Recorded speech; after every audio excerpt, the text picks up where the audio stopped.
আর রফিক আলা মহান বন্ধুর সাথে সাক্ষাৎ, আল্লাহ রব্বুল আলামিনের সাথে সাক্ষাতের প্রেরণায় উজ্জীবিত হয়ে দিনকে বুলন্দ করে রবিউল আউয়াল মাসের 2 তারিখে, মতান্তরে 12 তারিখে, আরও বিভিন্ন মত আছে, সোমবারে তিনি দুনিয়া থেকে বিদায় হন। প্রিয় নবী সাল্লাল্লাহু আলাইহি সাল্লামের জন্ম থেকে ওয়াফাত পর্যন্ত তার সমগ্র জীবনের পুরো বৃত্তান্ত এক নজরে জানার চেষ্টা করব ইনশাআল্লাহ তাআলা। অর্থাৎ নবী আলাইহিস সালাতু ওয়াস সালামের জন্ম থেকে ওয়াফাত পর্যন্ত প্রতি বছরে কখন কি ঘটেছে, কখন কি কি চ্যালেঞ্জের মুখোমুখি তিনি হয়েছেন এবং কোন চ্যালেঞ্জ কিভাবে তিনি মোকাবেলা করেছেন, শুধু এক নজরে আমরা তার জীবনটাকে জানার চেষ্টা করব। যার বৃত্তান্ত বা বিস্তারিত জানবার জন্য অবশ্যই আমাদেরকে এক বা একাধিক সিরাত গ্রন্থ কিংবা কোনো সিরিজ সিরাত আলোচনা শুনতে হবে ইনশাআল্লাহ তাআলা। তার জন্মের সন সম্পর্কে নিশ্চয়ই আমরা জানি 571, মতান্তরে 570 খ্রিস্টাব্দ। এই সনে তিনি জন্মগ্রহণ করেছেন, যেই বছর হস্তি বাহিনী আক্রমণ চালানোর উদ্দেশ্যে ইয়েমেন থেকে এসেছিল মক্কায়, এবং আল্লাহ রাব্বুল আলামিন সূরা ফিলের মধ্যে যে সম্পর্কে বিস্তারিত আলোচনা করেছেন, সেই হস্তি বাহিনীর বছর অর্থাৎ আমাল ফিল যেটাকে বলা হয়, সেই বছর নবী করিম সাল্লাল্লাহু আলাইহি সাল্লাম জন্মগ্রহণ করেছেন এবং দুনিয়ার আলো তিনি দেখেছেন। জন্মের কয়েক মাস আগেই ভালোবাসার জন্মদাতা পিতা আল্লাহ রাব্বুল আলামিন তাকে দুনিয়া থেকে নিয়ে যান, মাতৃগর্ভেই তিনি বাবাকে হারান। এরপর যথারীতি বাবার পক্ষ থেকে দাদা অভিভাবক হয়ে তার নামকরণ করেন মুহাম্মদ সাল্লাল্লাহু আলাইহি ওয়াসাল্লাম। জন্মের পর অল্প সময়ের ব্যবধানেই তার জীবনে আরও বিপদ আসে, কিন্তু জন্মের পর তিনি প্রথম মায়ের দুধের পাশাপাশি যার দুধ পান করেছেন তিনি ছিলেন সুয়াইবা নামক একজন কৃতদাসী, যিনি আবু লাহাব, তার চাচা আবু লাহাবের যিনি কৃতদাসী ছিলেন, তার দুধ তিনি পান করেন। এরপর আল্লাহ রাব্বুল আলামিনের তরফ থেকে তার জন্য বড় পরীক্ষার বিষয় হলো শৈশবে তার মাকে তিনি হারান, এবং মাকে হারান বাবার মৃত্যুর পর। বাবার মৃত্যু হয়েছিল মক্কার বাইরে, সে বাবার কবর জিয়ারতের উদ্দেশ্যে মায়ের সাথে গিয়েছেন নবী করিম সাল্লাল্লাহু আলাইহি সাল্লাম, শিশু মুহাম্মদ সাল্লাল্লাহু আলাইহি সাল্লাম। সে মদিনার কাছাকাছি এলাকায় ফেরার পথে আবওয়া নামক জায়গায় তার মায়ের মৃত্যু হয়, এবং মা আমেনা তাকে আবওয়া নামক জায়গায় দাফন করা হয়েছে। এখনও তার কবর সেখানে, মক্কা এবং মদিনার মধ্যবর্তী একটি জায়গা। সাথে কৃতদাসী ছিলেন, মাকে দাফন করে দাসীর সাথে শিশু মুহাম্মদ সাল্লাল্লাহু আলাইহি সাল্লাম মক্কায় ফিরে আসেন। অর্থাৎ বাবা মা দুজনকে তিনি শৈশবে হারিয়ে ফেলেন। আরবের মানুষের ঐতিহ্যবাহী ফ্যামিলিগুলোর, সম্ভ্রান্ত ফ্যামিলিগুলোর একটা নিয়ম ছিল যে তারা সন্তানের দুগ্ধ দানের জন্য এবং তাদেরকে গ্রামীণ কালচার, যেখানে কোনো প্রকার সংমিশ্রণ নাই, বিশেষ করে ভাষার কোনো সংমিশ্রণ নাই, সেই জায়গায় বাচ্চাকে পাঠানো হতো ছোটবেলায়, যাতে করে সে সেটাকে রপ্ত করতে পারে। মক্কা যেহেতু হজের স্পট হওয়ার কারণে, কাবার কারণে বিভিন্ন দেশ থেকে মানুষ আসে, বিভিন্ন ভাষাভাষী আসে, আরবের বিভিন্ন প্রান্ত থেকে আসে।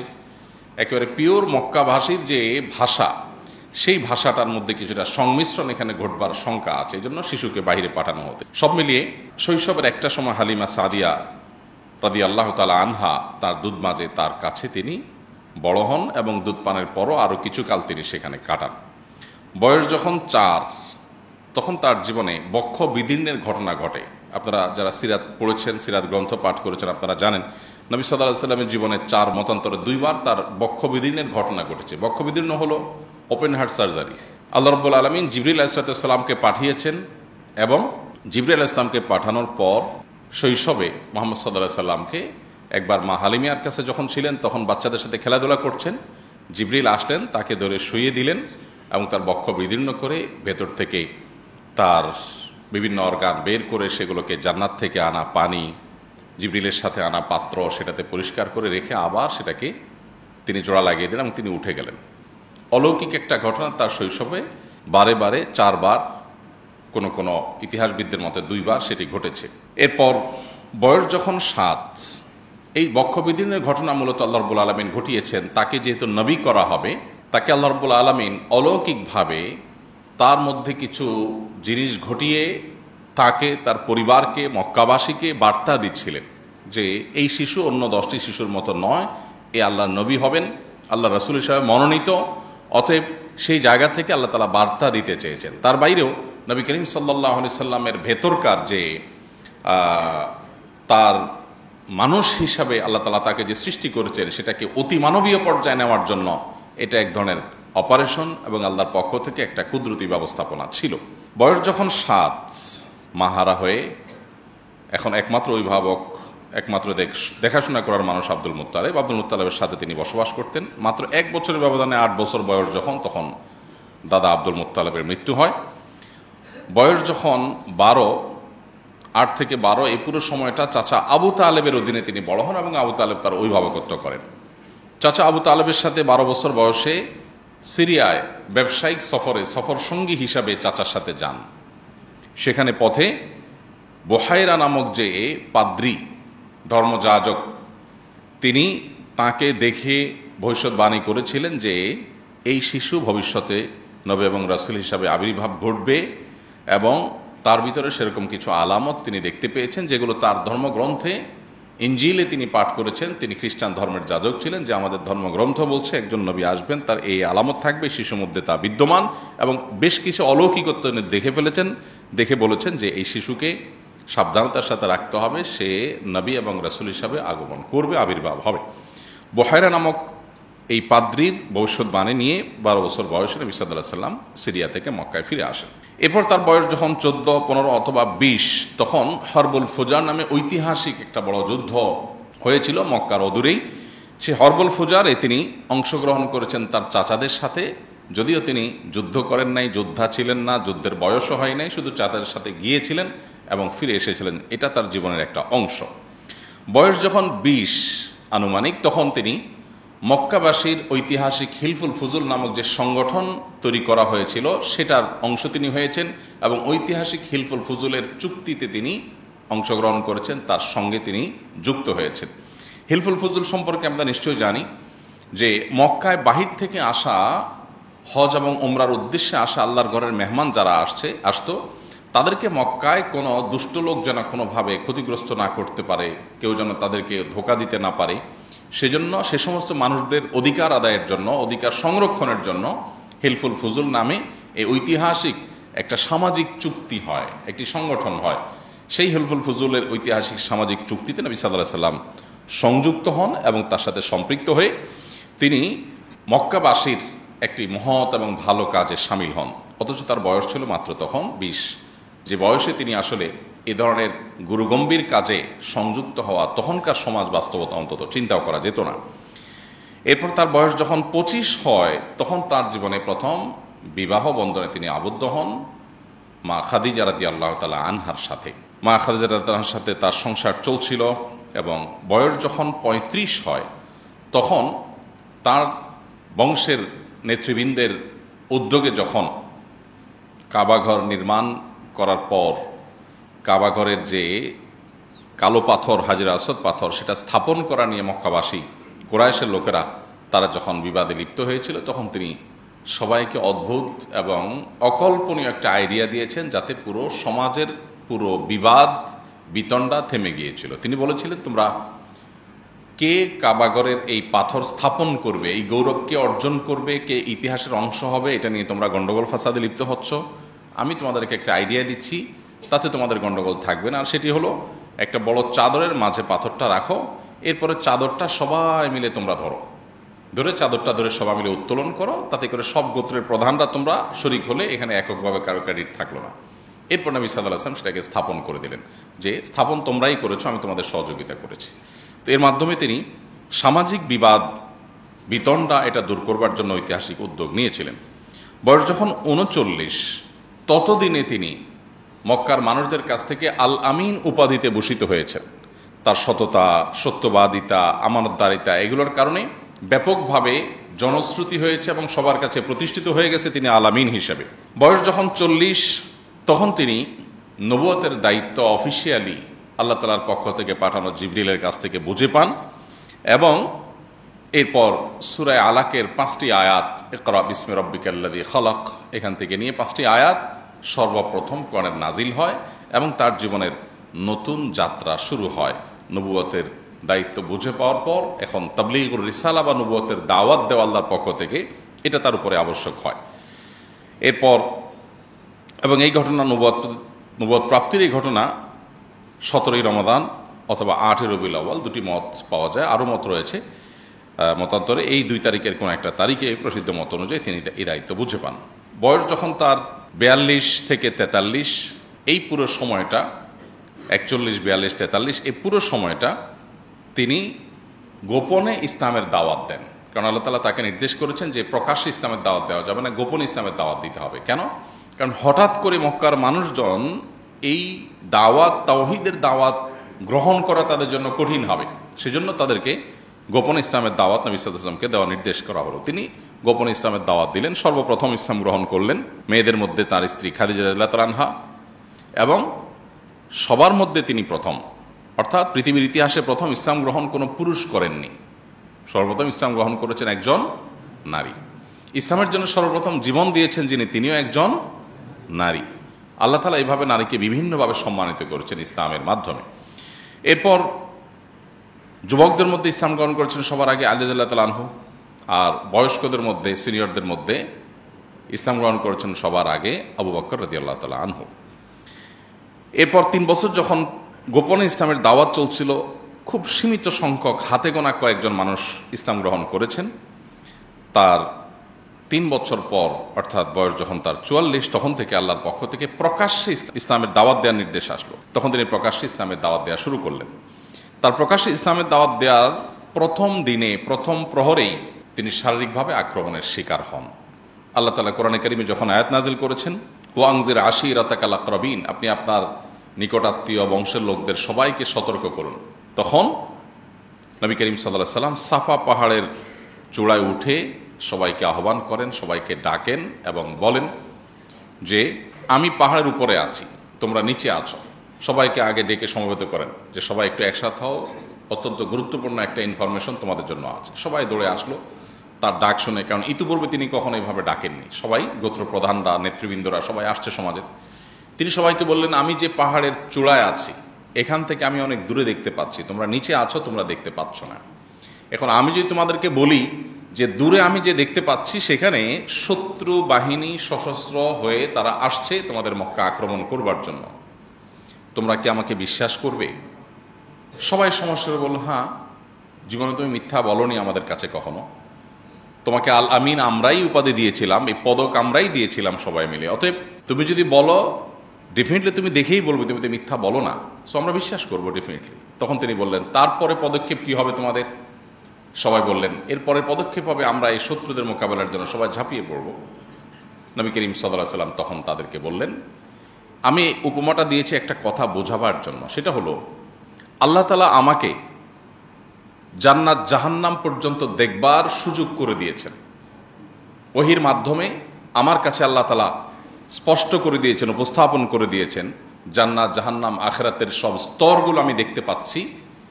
আমি যেটা প্রত্যক্ষ করছি, আমি যেটা জানছি ওহীর মাধ্যমে, সে বিষয়ে আমি তোমাদেরকে সতর্ক করছি, তোমরা সে জাহান্নাম থেকে বাঁচার জন্য প্রস্তুতি গ্রহণ করো। এই যে তার অভিনব বুদ্ধিদীপ্ত হিকমাপূর্ণ দাওয়া, এটা তার প্রকাশ্যে দাওয়াতের সূচনা।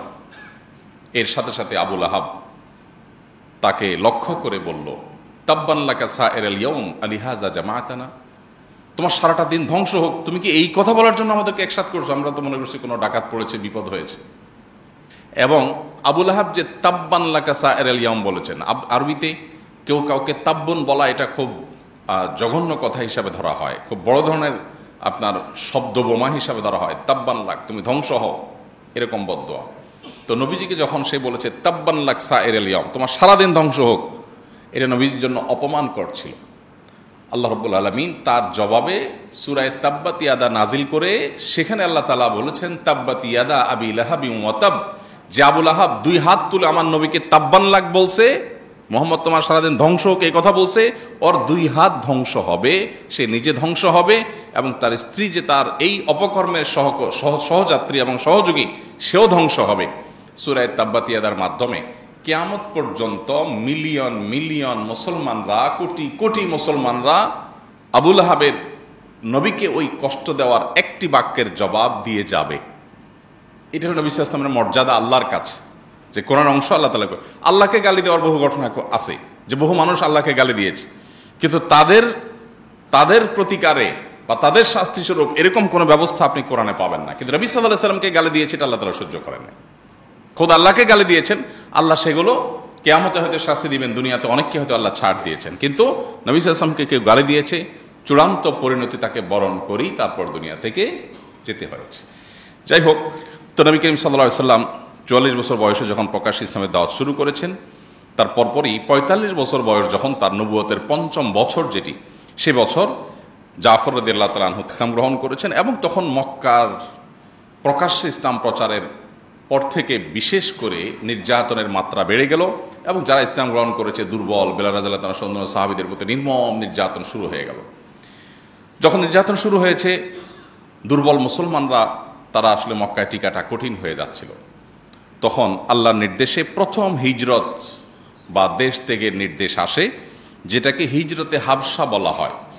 এখন বর্তমানে আধুনিক বিশ্বের ইথিওপিয়ার রাজধানী আদ্দিস আবাবা থেকে কয়েকশো কিলোমিটার দূরে টিগ্রে নামক একটা অঞ্চল আছে, বিভাগ আছে তাদের। সে টিগ্রে এলাকায় হাবসি ভিলেজ এখনও আছে, এবং সেখানকার যেই ব্যক্তি তাদেরকে ওয়েলকাম করেছেন, সেখানকার যে শাসক ছিলেন নাজাশি যাকে বলা হয়, সে নাজাশি বাদশাহ, তিনি ইসলাম গ্রহণ করেছেন নবীজিকে না দেখেই, তার বর্ণনা শুনেই, এবং নবী সাল্লাল্লাহু আলাইহি ওয়াসাল্লাম তার মৃত্যুর সংবাদ শুনে দূরদেশ আরব থেকে তিনি তার জানাজার সালাত, গায়েবানা জানাজার সালাত আদায় করেছিলেন।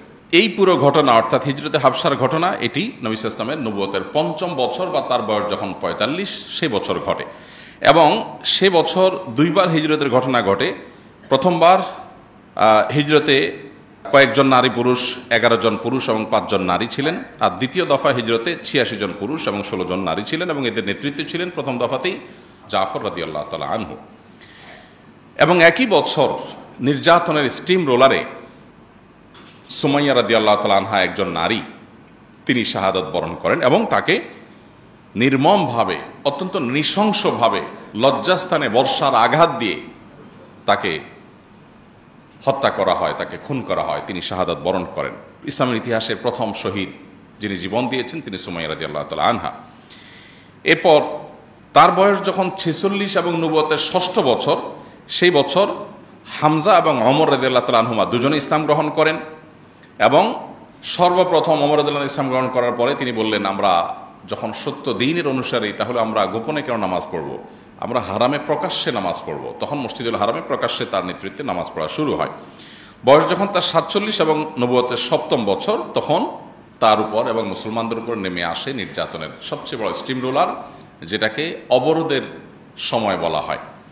সে আবি তালেব একটা জায়গায় নবী সাল্লাল্লাহু আলাইহি ওয়াসাল্লাম, তার প্রতি তার অনুসারী এবং তাকে যারা সহযোগিতা করেছে কুরাইশ বংশের, তাদেরকে একঘরে করে রাখার জন্য মক্কার মুশরিকরা সিদ্ধান্ত নিল, এবং ৩ বছর টানা তাদের সাথে সকল প্রকার কথাবার্তা, যোগাযোগ, লেনদেন, কেনাবেচা সব বন্ধ করে দিল, যেটা সেই যুগের, সেই পৃথিবীতে সেই অবরোধের মধ্যে কোনো মানুষের বেঁচে থাকাও সম্ভব না যদি সমাজের মানুষ অবরোধ করে। সেরকম একটা পরিস্থিতিতে অত্যন্ত করুণ পরিস্থিতি হয়েছিল, এবং মানুষ না খেয়ে সাহাবীরা কঙ্কালসার হয়ে যাচ্ছিল, মৃত্যুর মুখোমুখি হয়ে যাচ্ছিল, এবং খুব ভয়াবহ সময় পার করেছিল ৩টি বছর। এবং একটা পর্যায়ে তার বয়স যখন ৪৮ এবং নবুয়তের ৮ম বছর, তখন আল্লাহ তাআলা তার মাধ্যমে একটা অলৌকিক মুআজিজা ঘটান, যেটাকে শাক্কুল কামার বা চন্দ্র দ্বিখণ্ডিত হওয়ার ঘটনা বলে। মক্কার মানুষজন, শত শত হাজারো মানুষ যারা দেখেছে যে নবী সাল্লাল্লাহু আলাইহি ওয়াসাল্লাম হাতের আঙ্গুল ইশারা যখন করেছেন আল্লাহর নির্দেশে, চাঁদ দুপাশে আলাদা হয়েছে, আবার সেটা সম্মিলিত হয়েছে। কোরআনে যেটাকে আল্লাহ তাআলা বলেছেন ওয়ানশাক্কাল কামার, চন্দ্র বিদীর্ণ হয়েছে, অতএব কিয়ামত নিকটবর্তী। তো সেই ঘটনাটি ঘটেছে নবী সাল্লাল্লাহু আলাইহি ওয়াসাল্লামের নবুয়তের এই পর্যায়ে আনুমানিক। এবং তার বয়স যখন ৫০, নবুয়তের ১০ম বছর, তখন বয়কট শেষ হয়, যে বয়কট ৩ বছর ধরে চলেছিল। এবং একই বছর তার জীবনের সবচেয়ে বড় দুই সহযোগী, ভরসাস্থল, একজন বাহিরে থাকা আবু তালেব চাচা আর ভেতরে থাকা খাদিজা রাদিয়াল্লাহু আনহা, দুজনেই একই বছর মারা যান। তার জীবনের এই বছরটাকে বলা হয় আমাল হুজন বা বিপদের বছর, কারণ সবচাইতে আপন দুজন মানুষ একসাথে চলে যান। এবং এই যে আল্লাহ তাআলা তার নবীকে পরীক্ষা করেছেন, এটা আল্লাহ তাআলার হেকমাপূর্ণ সিদ্ধান্ত যে তার নবীকে তিনি স্ট্রং করবেন, মজবুত করবেন বড় কোনো কাজের জন্য। একের পর এক বাধা, পরীক্ষা, চ্যালেঞ্জ তাকে পার করে সামনে যেতে হয়েছে। এরপর একই বছরে তিনি সাউদা রাদিয়াল্লাহু তাআলা আনহা এবং আয়েশা রাদিয়াল্লাহু তাআলার সাথে তার আকদ সম্পন্ন হয়।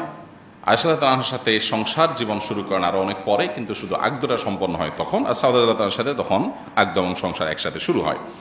এবং এই বছরই তিনি তায়েফে দাওয়াত নিয়ে যান এবং তার সাথে থাকা যায়েদ ইবনে হারিসা রাদিয়াল্লাহু তাআলার সাথে নির্মম নির্যাতনের শিকার হন, রক্তে রঞ্জিত হয়ে মক্কায় ফিরে আসেন। বয়স যখন তার 52 এবং নবুয়তের 12তম বছর, সে বছর তার জীবনে ইসরা এবং মেরাজের ঘটনা ঘটে এবং 5 ওয়াক্ত নামাজের বিধান আল্লাহ তাআলা তাকে দেন। এবং একই বছর মদিনা থেকে আসা 12 জন হাজি যারা হজে আসছেন, তারা মিনার কোনো একটা পাহাড়ের পাদদেশে নবী সাল্লাল্লাহু আলাইহি ওয়াসাল্লামের সাথে মিলিত হন এবং বায়াতে আকাবায়ে উলা বলা হয় ইতিহাসে। নবী সাল্লাল্লাহু আলাইহি ওয়াসাল্লামের হাতে হাত রেখে তারা বায়াত নেন, ইসলাম গ্রহণ করে এবং নবীজিকে মক্কায় যাওয়ার হিজরতের আমন্ত্রণ তারা জানান। অর্থাৎ শুরু থেকেই মদিনাতে হিজরত করার একটা প্রেক্ষাপট শুরু হয়। এরপর তার বয়স যখন 53, নবুয়তের 13তম বছর, তখন আল্লাহর পক্ষ থেকে হিজরতের অনুমোদন আসে, বায়াতে আকাবায়ে সানিয়া আসে, বা মদিনা থেকে এবছর হজ থেকে আসা, হজের জন্য আসা 72 জন পুরুষ এবং 12 জন নারী ইসলাম গ্রহণ করেন। এবং তারা বলেন, আপনি মদিনায় আসেন, মক্কাবাসীর এই জুলুমে আপনার থাকার কোনো মানে নাই, আপনার সাথে যত লোক আসবে সবাইকে ওয়েলকাম করার জন্য মদিনাবাসী আমরা প্রস্তুত, আপনি চলে আসেন। তখন তিনি পরামর্শ করলেন, আল্লাহর পক্ষ থেকে অনুমোদন আসলো হিজরতের, তিনি হিজরতের সিদ্ধান্ত নেন। এদিকে নবী সাল্লাল্লাহু আলাইহি ওয়াসাল্লামকে হত্যার বহু ষড়যন্ত্র আগেও হয়েছে, এখনও চলছে। নবী সাল্লাল্লাহু আলাইহি ওয়াসাল্লাম এর মধ্য দিয়েই বয়স যখন তার 54 এবং নবুয়তের যখন 14তম বছর শুরু, তখন তিনি হিজরতের উদ্দেশ্যে রাতের গভীরে আবু বকর রাদিয়াল্লাহু আনহুকে সাথে নিয়ে বের হন এবং মক্কা থেকে মাত্র 5 কিলোমিটার দূরে গারে সৌরে 3 দিন অবস্থান গ্রহণ করেন। অত্যন্ত সুকৌশলী একটা সিদ্ধান্ত। যখন মক্কা থেকে গারে সৌরে তিনি আশ্রয় নেন, তিনি সোজা টানা মক্কা থেকে মদিনার পথে চলে যেতে পারতেন, না গিয়ে তিনি মক্কা থেকে অদূরে 5 কিলোমিটার দূরে গিয়ে একটা গুহায় 3 দিন অবস্থান করেন। উদ্দেশ্য যে মক্কার মুশরিকরা তাকে খুঁজে পাবে না। তখনকার যে রাস্তা, এই রাস্তা ধাওয়া করে একজন মানুষকে ধরে ফেলা তো খুব সহজ কাজ। তো তিনি যদি রাস্তা কন্টিনিউ করতেন তাহলে তাকে তারা ধরে ফেলতো। আল্লাহ নির্দেশে, আল্লাহর ইশারায় তিনি গুহায় আশ্রয় নিলেন 3 দিন। 3 দিন ধরে যখন তাকে কোথাও খুঁজে পায়নি মক্কার মুশরিকরা, তখন তারা আশা ছেড়ে দিয়েছে তাহলে আমাদের হাতের নাগালে বাইরে চলে গেছে, অথচ তিনি খুব কাছেই ছিলেন। তখন গারে সৌরে 3 দিন অবস্থান করার পর তিনি যখন একটা পর্যায়ে 1 থেকে 12ই রবিউল আউয়াল পর্যন্ত টানা বিভিন্নভাবে সফর করার পর মদিনায় গিয়ে পৌঁছালেন, তখন মদিনাবাসী কুবা নামক জায়গা, যেখানে আমরা হজে গেলে দেখে থাকি কুবাতে একটা মসজিদ আছে, এইখানে মদিনার এন্ট্রেন্স পয়েন্ট ছিল, তখন প্রবেশদ্বার ছিল মদিনার, তখনকার যে রুট ছিল সেই রুটে। এই জায়গায় শত শত মানুষ, যুবক, বৃদ্ধ, বিভিন্ন বয়সের শিশু সবাই একত্র হয়ে নবী সাল্লাল্লাহু আলাইহি ওয়াসাল্লামকে ওয়েলকাম করেন এবং তলা আল বদরু আলাইনা ওয়াক্তাবাত মিনহাল বুদুরু, এই যে ঐতিহাসিক যে তাদের কবিতার মাধ্যমে নবী সাল্লাল্লাহু আলাইহি ওয়াসাল্লামকে ওয়েলকাম করানো, সেটা তারা করেছে। এরপর তিনি মসজিদে মদিনায় ঢোকার পর তার বয়স যখন 54, নবুয়তের 14তম বছর এবং হিজরতের প্রথম বছর, এই বছরে তিনি মদিনায় ঢুকে প্রথম মসজিদে কুবা নির্মাণ করলেন। এরপরে পাশে আরেকটা মসজিদ তৈরি করলেন, এটা মসজিদে জুমা, এবং একই বছর মসজিদে নববী তৈরি করলেন। এবং ঐতিহাসিক মদিনা সনদ ইয়াহুদীদের সাথে এই বছরই তিনি সম্পাদন করেন। আজান ইকামতের বিধিবিধান এই বছরই শুরু হয় এবং এই বছরই সালমান ফারসি রাদিয়াল্লাহু তাআলা আনহু ইসলাম গ্রহণ করেন। অনেকগুলো ঘটনাবহুল বছর ছিল এটি।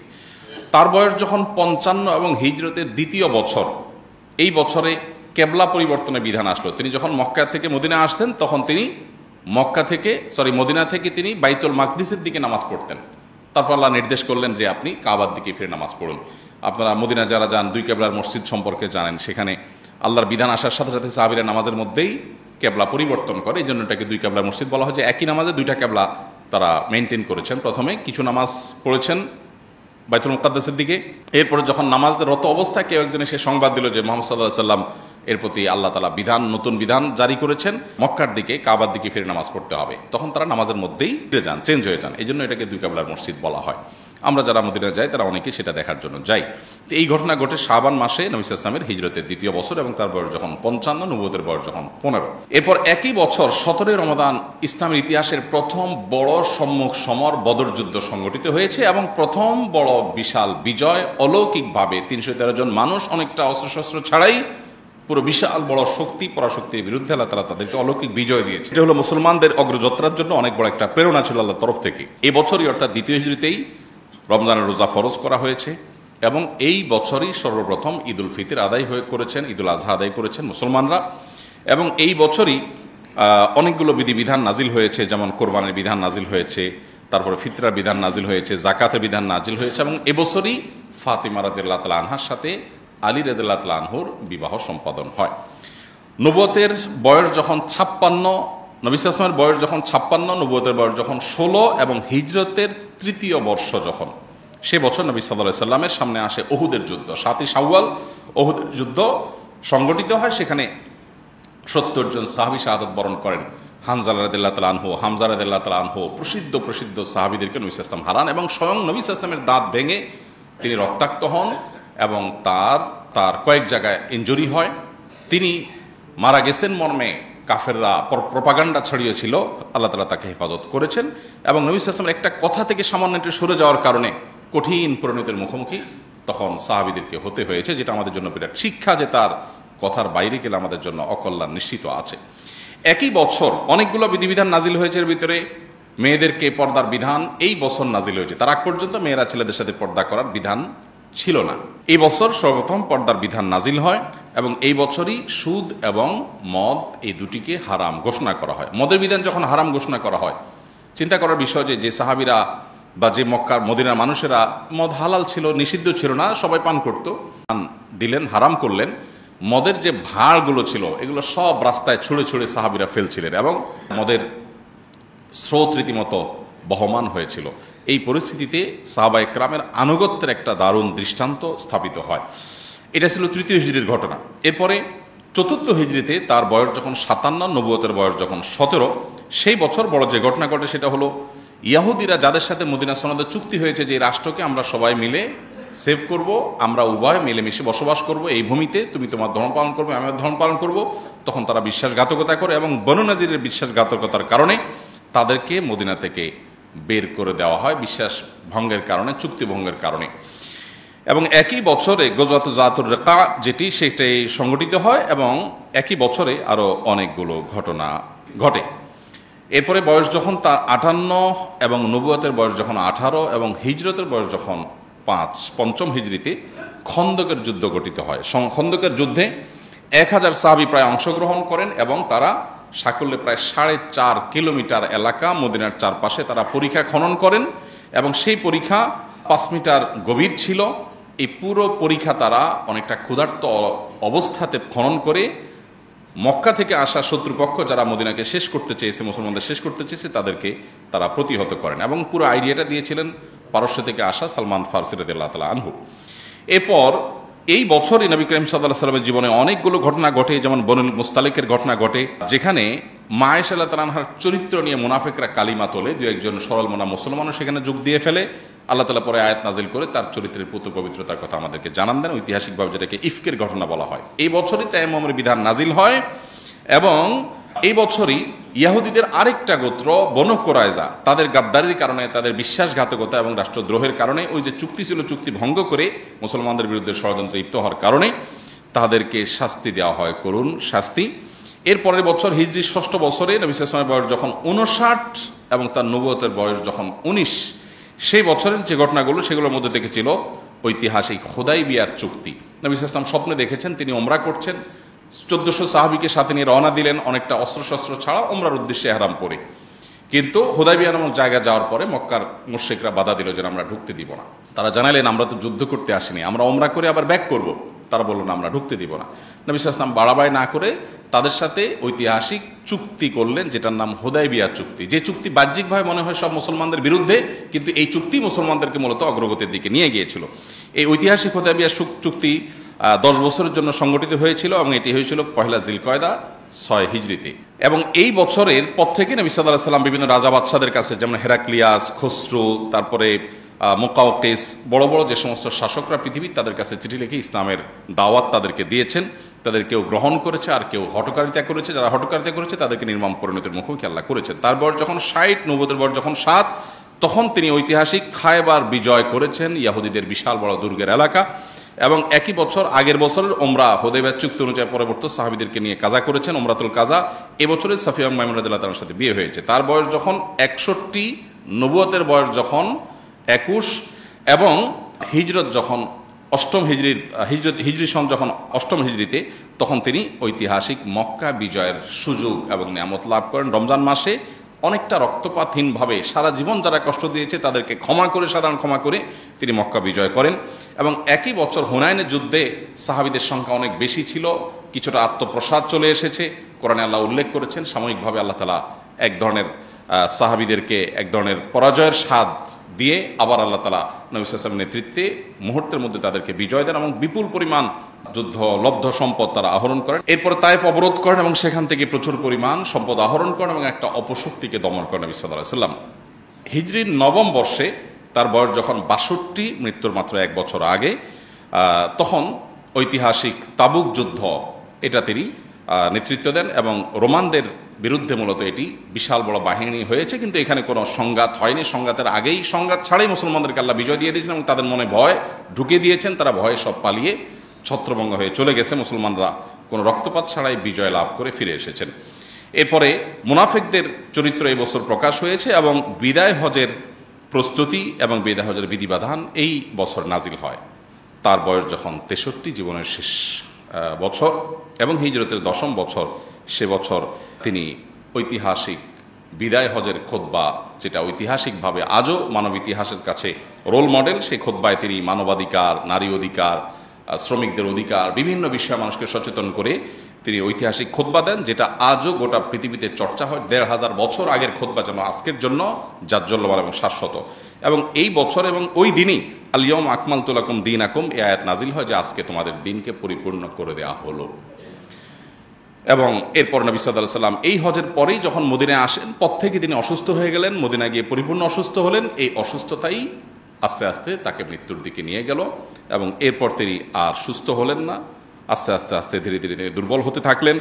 একটা পর্যায়ে যখন জীবনের শেষ মুহূর্ত, তিনি বারবার আয়েশা রাদিয়াল্লাহু তাআলার কক্ষে ছিলেন এবং বারবার সেন্সলেস হয়ে যাচ্ছিলেন। যখন তার সেন্সলেস হয়ে যাচ্ছিলেন, তাকে উজু করানো হলো, মুখে পানি দেওয়া হলো, ঠান্ডা পানি দেওয়া হলে তিনি একটু হুঁশ আসে নামাজ পড়ার জন্য, কিন্তু আবার বেহুশ হয়ে যান, আবার হুঁশ আসে বহুত কষ্টে, আবার বেহুশ হয়ে যান। এভাবে কয়েক দফা হয়েছে। একটা পর্যায়ে তিনি কোনো রকম নামাজ পড়তে পারলেন। তারপরে তার জীবনের একেবারে শেষ অন্তিম মুহূর্ত তখন তিনি তার আম্মা জান আয়েশা তার কক্ষে ছিলেন, দেখতে পেলেন যে আম্মা জান আয়েশার একজন ভাই প্রবেশ করেছে কক্ষে, তার হাতে মেসওয়াক। তিনি ইশারা দিলেন, তখন জবান বন্ধ হয়ে গেছে। ইশারা দিলেন যে এই মেসওয়াকটা আমাকে দেওয়া যাবে কিনা। মেসওয়াকটা দেওয়া হলো। তখন আয়েশা রাদিয়াল্লাহু তাআলা মেসওয়াকটা চাবিয়ে দিলেন, কারণ নবী সাল্লাল্লাহু আলাইহি ওয়াসাল্লামের তখন দাঁত দিয়ে চাবানোর শক্তি ছিল না। নবী সাল্লাল্লাহু আলাইহি ওয়াসাল্লাম তখন মেসওয়াক করলেন। মেসওয়াক করতে করতে তিনি শেষ কয়েকটি বাক্য বলে একেবারে